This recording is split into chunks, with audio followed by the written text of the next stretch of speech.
শান্তি। ওম শান্তি। ওম শান্তি। আজ অমৃত বেলার পবিত্র মুহূর্তে আমি আত্মা শক্তি স্তম্ভের নিচে বসে আছি। শিব পিতার শ্রেষ্ঠ সঙ্গের বিশেষ অনুভব করছি। মহাজ্যোতির থেকে নির্গত অনন্ত কিরণ আমার চারদিকে ছড়িয়ে পড়ছে। সর্বশক্তি এই প্রভামণ্ডল জ্বালাস্বরূপ ধারণ করে নিয়েছে। এর থেকে উৎপন্ন তেজের মধ্যে আমি নিজেকে তপ্ত হওয়া অনুভব করছি। আমার পুরনো স্বভাব সংস্কার এই যোগাগ্নিতে একদম জ্বলে পুড়ে ভস্ম হয়ে যাচ্ছে।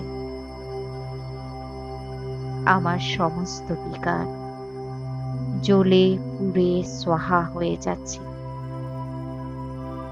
এটাই হলো রাবণের সত্যিকারের দহন।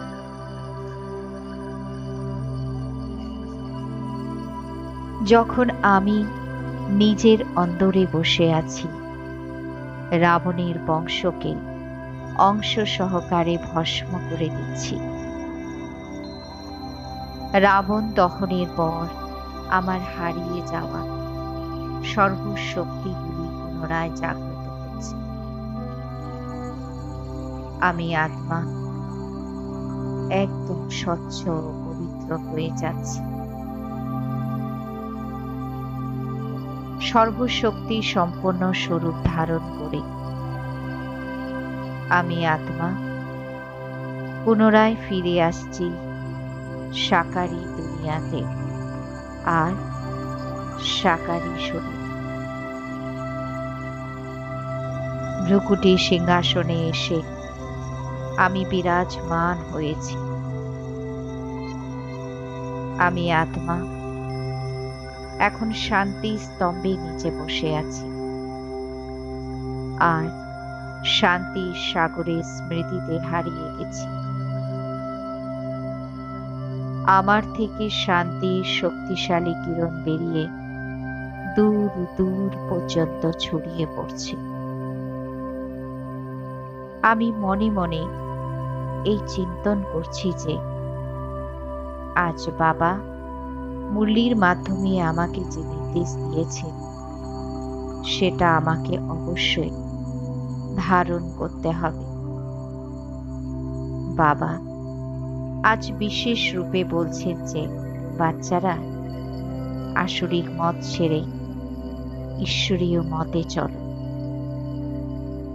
আসরিক মত দেওয়ার জন্য অনেকে আছে, কিন্তু সত্য জ্ঞানের দাতা এক পরমাত্মাই আছে।